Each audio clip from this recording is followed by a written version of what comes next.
내가 하나의 어플리케이션을 만들어. 근데 이거 따로 띄우고 이거 따로 띄워가지고 MSA가 하는 게 사실 이게 MSA가 아니라 그냥 마이크로 모노리스트가 되는 거죠. 하나 안 뜨면은 동작 안 하잖아요. 실장 분산 전략.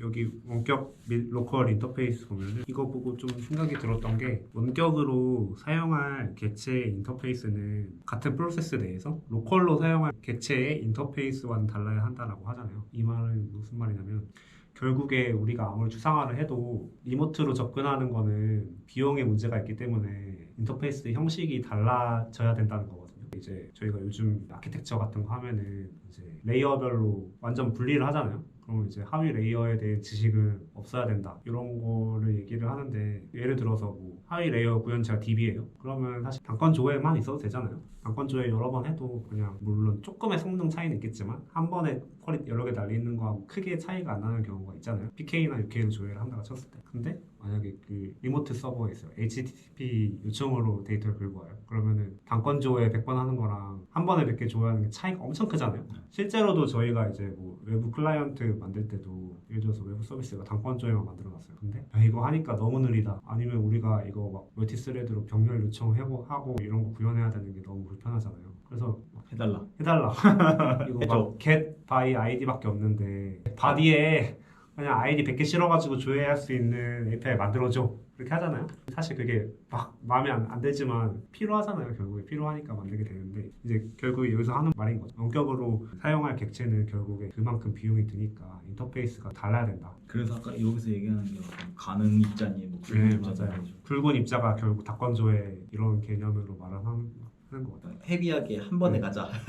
네. 너가 아무리 원격 객체든 로컬 객체든 일관되게 다루고 싶어도 결국에는 비용의 장벽에 부딪혀서 다른 인터페이스를 사용할 수밖에 없다. 이런 말 하는 것 같아요. 말씀하신 대로 짚을만 한건 짚은 것 같아요. 전체적인 느낀 점. 이때에는 분산이라는 게 좀 비용이 많이 드는 선택이고 하면은 뭔가 되게 성능상의 이점, 막 스케일러빌리티를 올릴 수 있는 그런 신기술 같은 것으로 받아들여졌던 시절에 쓰여진 거니까 이거에 대한 경계하는 관점에서 쓰여진 맥락들이 많은 것 같아요. 이 저자 말하는 방식을 봤을 때 마이크로 서비스를 구축하는데 여러 가지 장점이나 이런 것들이 막 있잖아요. 컴포넌트별 독립적 배포 그리고 독립적 스케일 아웃 이런 게 가능하다 그런 게 있잖아요. 장애. 근데 사실 그렇게 구성되지 않는 어플리케이션이 대부분 그게 MSA가 되려면 각 컴포넌트가 진짜 독립적인 관심사를 가지고 있어야 되는데 저는 사실 조직 내 MSA는 의미가 없다고까지는 할 수 없지만 결국 조직 구조의 특성상 비효율적으로 구성될 수밖에 없다고 생각하거든요. 왜냐하면 조직은 하나의 역할을 가지고 있는 조직이잖아요. 그럼 자연스럽게 그 역할을 맡는 소프트웨어가 하나가 생길 거란 말이에요. 그래서 조직과 조직 간에는 자연스럽게 MSA가 돼요. 저희도 뭐 다른 팀에서 만든 서비스하고 HTTP 통신하잖아요. 그게 전사적으로 보면 MSA가 구성되는 건데 내가 하나의 어플리케이션을 만들어. 근데 이거 따로 띄우고 이거 따로 띄워가지고 MSA가 하는 게 사실 이게 MSA가 아니라 그냥 마이크로 모노리스트가 되는 거죠. 하나 안 뜨면은 동작 안 하잖아요. 그게 맞아요. 말씀하신 포인트가 정확한 거. 딱 처음 시작할 때는 독립적이라고 생각하고 나눴을 수도 있겠지. 근데 어쩔 수 없이 그 조직의 특성상 결국은 같은 비슷한 류의 도메인을 다루기 시작할 테고 그러다 보면은 의존성이 생기잖아요. 그 서비스에 대한 의존성. 그 결국에는 의존성이 생겼다? 그러면은 나눴을 때 이득보다 뭐 그냥 합쳤을 때 이득이 더 클 때도 있는 거고 그런 경우 많이 있는 거 같아요. 이제 뭐 MSA가 떠오르면서 막 모놀리스 막 거대하고 무거운 프로그램이다 이런 얘기 하면서 이제 MSA로 많이 넘어왔잖아요. 근데 또 요즘엔 또 MSA 잘 못하니까 사실 그냥 모놀리스가 낫다 이런 얘기도 많이 나오는데 저도 좀 그런 모놀리스 얘기에 공감하는 편입니다. MSA는 오히려 배포 귀찮고 결국에 완전한 MSA를 잘 구축하지 않으면 각각의 컴포넌트 간의 의존성, 배포 타이밍 이런 이슈에 부딪히게 되고 이제 그런 거잖아요. 독립적으로 개발하고 싶고 이제 개선할 때 다른 컴포넌트에 영향을 안 주고 싶고 이런 니즈가 있는 거잖아요, 사람들이. 근데 그게 조금 뒤틀려서 막 이제 MSA의 장점도 결합해가지고 사람들이 현혹이 되는 거지. 근데 사실 원하는 건 딱 그 컴포넌트의 분리, 독립성 이런 거잖아요. 그래서 이제 나온 얘기들이 너가 필요한 건 MSA가 아니라 모놀리스의 모듈화를 잘 하는 거다. 맞지. 예, 예. 코어 때려박지 말고 이제 코어도 적절히 이제 나눠라. 그런 커먼 네, 패키지 뚱. 네, 그런 거 말고 이제 모듈러 모놀리스 뭐 이런 얘기 하잖아요. 요즘 스프링에도 그런 프로젝트가 있는 것 같은데 모듈리스라는 프로젝트가 있더라고요. 그래요? 아직 1버전이 안 나왔어. 베타긴 한데 그런 구현하는 여러 가지가 요즘 막 나오는 것 같아요. 그래가지고 그 모듈러 모놀리스 막 그런 거 있어요. 우아 형제들 블로그에도 있고 한국에도 소개된 몇 가지 좀 유명한 아티클 몇 개 있거든요. 그거의 핵심은 너네가 필요한 거는 모듈하다. 그 마이크로 서비스가 아니라. 그래서 모듈러 모놀리스는 잘 나눠놓고 너가 진짜 특정 컴포넌트가 스케일 아웃이 필요하고 마이크로 서비스화가 필요하면은 잘 구성해 놓으면은 인터페이스를 분리를 해놓고 모놀리스로 배포를 하고 있다가 딱 얘만 떼가지고 바로 마이크로 서비스가 될 수 있도록 구성하는 게 그 모듈러 모놀리스거든요. 그래서 공감을 했습니다. 조금 어려운 부분이 있는데 잘 하려면 어려운 것 같아요. 그거 하려면 결국 DDD도 해야 되거든요. 그 경계를 잘 나눠야 하나 모듈이 되는 거거든요. 근데 어렵지. 그러니까 그게 저도 뭐 공감은 하면서도 왜 그렇게 안 되는가에 대해서 고민해보면 사실 그렇잖아요. 이게 내가 그렇게 따지면 패키지도 잘 분리될 수 있게 나눠야 되고 모듈 말씀하신 모듈화도 잘 나눠야 되고 하는데 그거를 안 지켜질 확률이 매우 높아져. 아 얘만 갖다 쓸까? 코어만 그냥 어떻게 맞아요. 해볼까? 뭐 이런 게 자꾸 공통의 짬통이 생기는 순간부터 그걸 막아놓고 근데 그게 짬통이 생길 확률이 매우 높고 저도 공감을 해요. 그 방법이 나쁘지 않다. 근데 허나 그렇게 할 거면 팀을 진짜 4인 팀으로 나눠야 돼. 모놀리스로 갈 거면 진짜 팀을 작게 해요. 만약에 모놀리스인데 팀은 10명이에요. 근데 뭐 애플리케이션이 10명이 평생 하나만 운영할 건 아니고 그렇다 보니까 뭐 그런 문제가 생긴다. 그리고 하나 더 첨언하자면 어떻게 보면 잘 정방향으로 가고 있는 게 아니었을까라고 하는 거. 정말요? 네, 무슨 얘기냐면 저희가 모놀리스 그러니까 거대 레거시를 맞이하고 나서 마이크로 서비스라는 그런 장점과 단점을 딱 보니 장점이 더 눈에 들어온 거고 마이크로 서비스로 또 진행을 해보니 다시 이쪽에 그 모놀리스 그쵸. 아키텍처에 대해서 장점 단점이 명확하게 보이기 시작하면서 여기서 한번 겪고 배우고 자기가 성장한 게 있으니까 또 나아가면은 여기서 또 모듈식 모놀리스 했다가도 마이크로 서비스 언제든지 가능하겠죠. 맞아요. 약간 여기서의 또 부딪히는 난관들이 있으니까 이제 그렇게 하다 보면은 결국에는 아까 말했던 그 수렴- 정방향 수렴하게 된다. 잘 하고 있다. 네, 그렇죠, 그렇죠. 그리고 이게 시대에 따라서 모놀리스라는 걸 들었을 때 대하는 레벨도 달라요. 진짜 옛날 저도 경험해 본 적은 없지만 모놀리스 거대함 이거 옛날에 모놀리스 그냥 똥이 생각해 보면은 애초에 모놀리스가 불편했던 이유가 뭐야? 어플리케이션 배포 단위는 하나인데 하이 컴포넌트를 다 다른 조직에서 개발하는 거. 그래가지고 나 배포하고 싶은데 얘 때문에 못해. 그리고 얘가 인터페이스 바꿔서 내가 깨져 이런 것 때문에 이제 서비스를 나누자 이런 얘기를 한 건데 요즘은 일단 기본적으로 조직 단위로 별도로 배포되는 어플리케이션을 많이 개발하고 그런 게 일반화돼 있잖아요. 근데 이제 또 여기서 지금 현 시점에서 모놀리스 얘기하면 내가 개발하는 한 단위의 어플리케이션 안에서 이거 생각하게 되는 거 같아요. 사실 충분히 마이크로 서비스화 됐는데 내가 개발하는 어플리케이션이 이미 조직 단위로 조직에 맞는 어플리케이션 하나. 근데 이제 모놀리스 무겁고 하다. 그럼 내 거에서 또 쪼개야 되나? 이런 생각이 드니까 이제 억지 마이크로 서비스가 되는 것 같은. 그래서 좀 요즘 같은 이제 배포가 편해진 시대. 옛날에는 당연히 머신에다가 바로 어플리케이션 띄워야 되고 네트워크 비용도 크고 하니까 모놀리스로 어쩔 수 없이 가게 되고 그것 때문에 하위 조직이 고통받는 그런 게 있는데 요즘은 인프라가 좋아졌잖아요. 그래서 조직별로 자연스럽게 어플리케이션이 쪼개지고 자연스럽게 뭐 마이크로 서비스가 된 건데 괜히 나도 마이크로 서비스를 적용해야 될 것 같은 그런 것 때문에 억지 마이크로 서비스가 되는 경향이 좀 있는 것 같아요. 충분히 모놀리스 지금의 규모의 어플리케이션에서는 그게 장점이 있는데 하나 또 하고 싶었다고 얘기했던 거는 마이크로 서비스가 사람 망쳤다. 이것도 과감한 발언을 합니다. 그 한창 그 마이크로 서비스의 붐 거론이 되던 시기에 그런 거 아시죠? 스프링 진영으로 얘기를 하자면 컴피그 서버 스프링 클라우드 그 너무 프로젝트들이 힘들죠.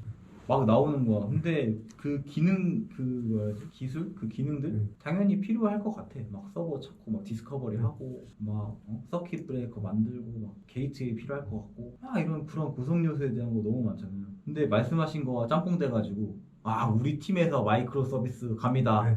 그거부터 막 와라락 해가지고 얘네 때문에 더 문제야. 이제 그때부터는 내가 신경 써야 될 것들이 맞아요. 이제 10가지가 돼 있는 거야 이미. 그런 컴피그 서버부터 시작해서 다 준비됐나? 이는 어떻게 해야 되지? 그럼 이제 그런 것 때문에 마이크로 서비스에 대해서 회의적인 반응이 나오기 시작. 잘못 쓰고 있는 건데 사실 내가 온전히 핸들링 할 수 있는 범위면은 그냥 모놀리스를 하면 되는데 이제 그 스프링 클라우드 얘기하셔가지고 그게 대표적으로 이제 넷플릭스에서 넷플릭스에서 뭐였더라? 그 힉스트릭스랑 막 이런 거 만들어서 막 해가지고 서킷 브레이커도 하고 막 컴피그도 중앙에서 불러오고 관리하고 그 살아있는지 죽었는지도 확인하고 이게 사실 전사 레벨에서 의미가 있는 그 마이크로 서비스 분산의 의미가 있는 거잖아요. 넷플릭스에서도 당연히 이제 각각의 컴포넌트는 한 저쪽이 개발하고 우리 이제 마이크로 서비스 하는데 이거 조율하기가 불편하니까 이제 서킷 브레이커도 하고 막 이런 거 적용하자, 컴피그도 한쪽으로 무브하자 이렇게 해서 전사적인 조율이 됐을 때 이게 장점이 있고 한 건데 그것 때문에 스프링 클라우드 쓴 사람들이 이거 불편하네, 마이크로 서비스 왜 해? 안 좋아. 이게 말이 안 되는 거지. 자기가 경험 슬쩍 맛 찍먹해보고 야 이거 이렇게 막 얘기 나오는 거지.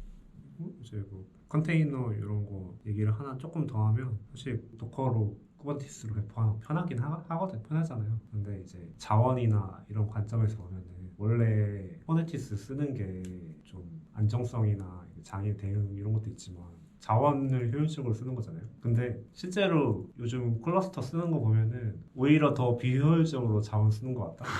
이게 그 공유지의 비극. 이제 언제 내가 더 쓸지 모르니까 클러스터에 노드 그냥 일단 다 받아놔. 그치.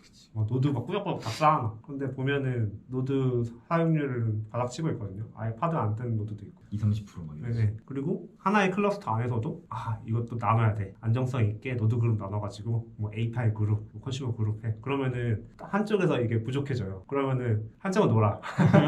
근데 여기는 별도의 노드 그룹이니까 여기다가 또 노드 하나 늘려 이렇게 하게 되고 그냥 컨테이너 자체만 봐도 원래 자바 자체가 사실 컨테이너 같은 거잖아요. JVM의 그쵸. 철학 자체가 이제 JVM 자체도 메모리를 조절할 수 있고 힙 메모리 이런 거 설정하잖아요. 그리고 이제 뭐 하위에 이제 머신의 OS나 이런 거 상관없이 자바는 동일하게 돌아간다. 물론 100% 사실 그렇게 되지는 않지만 그렇죠. 그런 컨셉이잖아요. 근데 컨테이너로 오면서 그 위에 자바가 또 올라가. 컨테이너 위에 자바가 또 올라가. 그래서 이게 좀 맞나? 컨테이너 자체도 메모리를 리미트에 걸잖아요. 그렇죠. 근데 그 안에서 또 자바 메모리 설정하고 이게 좀 맞나 하는 생각이 들어요 요즘. 그래서 뭐 자바에 한해서는 그라이 VM 이제 네이티브로 간다. 자바의 이제 본질 자체가 달라졌어 이제. 자바는 그 JVM은 필요 없다. 네이티브야. 하고 파이썬이나 이런 스크립트 언어들 파이썬 하나 올리는데 100메가. 그렇죠. 용량 100메가잖아요. 100메가 넘잖아요. 파이썬 인터프리터 하나 들고 가면은 그렇죠. 이게 좀 비효율적으로 느껴진다 요즘. 그러면서 드는 생각? 원래 옛날에는 아무 생각 없이 자원을 좀 넉넉하게 잡았거든요. 대충 넉넉하게 잡았는데 요즘은 불안해. 막 500메가 잡아. 문제 되는 거 아니야? 1기가만 잡아도 우리 성능 못 뽑는 거 아니야? 이런 생각 들고. 그렇죠. 너무 사실 또 그렇다고 막 엄청 빡빡하게 쓸 필요는 없는데 요즘은 너무 또 관대해진 것 같아. 메모리나 이런 물리적인 한계에 대해서 옛날만 해도 엄청 소중했지. 소중하게 코드 깎기 하면서 메모리 효율성 찾고 막 이랬잖아요. 근데 또 요즘 반대로 너무 또 관대하다. 사실 그 정도 필요 없는데 기껏해야 대부분의 우리가 개발하는 거 웹 서버잖아요. HTTP 요청 받아서 DB 긁어서 그냥 리턴하는 건데 그거는 이제 스레드나 이제 응답 시간 줄이는 거에 대한 문제지 메모리가 부족해서 동시 요청 못 받고 이런 거는 별로 없다고 생각하거든요. 근데 이제 혹시 모르니까 막 4기가 잡고 8기가 잡고 이런 거지. 근데 그래서 그런 게 궁금하게 있네. 뭔가 내 서비스가 어느 정도 메모리까지 하는 게 적당한가? 그럴 수 있잖아요. 메모리 너무 작게 잡아가지고 계속 풀이나 막 자꾸 GC를 해야 되는 상황이 자주 와. 그러면 당연히 트래픽에 문제가 생기잖아요. 근데 그렇지 않은 정도로만 할 수도 있잖아. 별로 그렇게 개의치 않은 정도. 근데 그런 거를 모르겠더라고요. 상대적으로 필요성이 적어져서 그런 거죠. 옛날에는 막 성능 프로파일링이나 이런 거 되게 빡세게 했잖아요. 근데 요즘은 뭐 그냥 뭐 파이썬 앱 하나 띄우자고 컨테이너 안에 인터프리터 하나 통째로 넣어가지고 막 이렇게도 하는데 뭐 그지. 그런 거죠. 이제 인프라 그냥 사는 게 개발자가 머리 싸매고 효율 찾는 것보다 싸니까 하는 거지. 인프라가 사실상 그냥 무한이다라고 생각하고 개발하는 이제 옛날 개발자들이 보면 통탄할 막 32K 메모리에 막 박아놓던 그런 시절의 얘기가 아니니까 이게 또 효율적인 길이라고 생각하는데 내가 고민할 매트릭에 비용이 빠지잖아요. 내가 고려할 매트릭에 비용이 들어간다. 그러면 바로 성능 그치. 효율 찾게 된다. 서버리스 이거 왜 만들었는지 드디어 알겠다. 맨날 뭐 네트워크 비용 이런 데서 비용만 찾지. 리얼 돈이 들어가 봐야 맛을 알 텐데. 그리고 이 XML 얘기 나오네. 약간 옛날에는 좀 XML이 좀 구조화된 데이터를 표현하는데 좀 혁신적인 그런 포맷이었나 봐. 그때 당시. 그렇죠? 이제 데이터의 어떤 메타 데이터도 표현할 수 있고 데이터 자체의 포맷도 표현할 수 있잖아요, XML. 근데 너무 번거롭지. 근데 표준화된 그게 없었던 거 같아요. 그러니까 만약에 진짜 구시대로 돌아가서 뭔가 그런 표준이 마땅치 않았던 시절에 그냥 얘랑 나랑 구두로 합의하는 거야. 앞으로 어느 비트에는 뭐 쓸게. 앞에 몇 글자는 뭐 한다. 뭐 이런 시절에서는 뭔가 두리번 했겠지. 아 너무 불편하다. 얘랑 나랑 그 이해해야 되는 게 너무 많으니까. 근데 그 HTML을 보는 순간 그런 게 떠오르지 않았을까요? 그 XML 형태? 뭔가 여기에다가 살짝 뿌려봐 하면서 XML 등장하지 않았을까? 지금이야 뭐 XML 극혐 그러면서 제이슨 쓰는데 사실 저는 좀 보기 더 예쁘다는 거 말고 제이슨이나 XML이나 그놈이다. 이제 휴먼 리더블한 어떤 구조 있잖아요. 대표적으로 뭐 XML, JSON, YAML, 뭐 TOML 뭐 이런 것들 다 똑같은 문제점을 가지고 있어요. 휴먼 리더블하다는 장점 말고 항상 그 불편함이 있어요. 그래서 이게 물론 사람이 읽을 수 있으니까 그것이 곧 스펙이고 적은 소통으로 연동할 수 있고 그런 장점이 있는데 데이터를 스트링으로 표현한다는 게 되게 비효율적이잖아요. 바이너리로 하면은 엄청나게 줄일 수 있는 그런 데이터들인데 여기서 이제 XML은 부담이다. 양쪽에서 동일한 바이너리 메커니즘을 사용하는 경우 XML 인터페이스는 화려한 장식에 불과할 수 있다. 이게 곧 이제 뭐 gRPC나 프로토버프 뭐 이런 얘기하는 거잖아요. 맞는 말이죠. 요즘은 너무 제이슨이 당연하기는 한데 사실 뭐 효율 따지면은 바이너리로 뭐 어떻게 비트 단위로 해버리겠다는데. 실제로 되게 진짜 큰 제이슨 오고 갈 때 느리긴 하잖아요. 많이 느려. 근데 또 우리가 생각해봐야 될 것은 진짜 서비스에서 그만한 성능을 요구하느냐도 있고. 그렇죠. gRPC 저는 진짜 실제로 해봤거든요. 네. 프로덕의 레벨에 썼어. 네. 근데 뭐 제가 좀 잘못 썼을 수는 있죠. 뭐 HTTP2를 키냐 안 키냐 뭐 이런 것도 있었어요. 실제로 가는 바이트 수는 엄청나게 줄어들죠. 막 배수로 따지면. 예를 들어서 한 5분의 1로 줄어요. 만약에 100KB 나가야 되면 한 20KB만 하는 거야. 근데 뭐가 문제냐? 100바이트가 나가면 20바이트. 100바이트는 20바이트는 이렇게 돼버리는. 말씀하신 어떤 큰 제이슨, 큰 뭔가의 데이터가 있다 그러면 유의미할 수 있죠. 확실히 빠르고 이미 검증이 된 거죠. 나 눈에 보이게 빨라지긴 하는데 리스크? 좀 관리해야 될 게 생기잖아요. 그 스키마를 계속 들고 다녀야 되니까 그 프로토콜을 양쪽 사이드에서 버전 단위로 막 체크해가지고. 근데 그렇게까지 쓰는 조직이 과연 있을까? 일반적인 B2C 서비스 하는 데에서 뭔가 그런 정말 총각을 다투는 게임 서버 뭐 그런 거 아닌 이상 편한 게 비용을 대부분 이기긴 해요 요즘은. 좋은 얘기였습니다.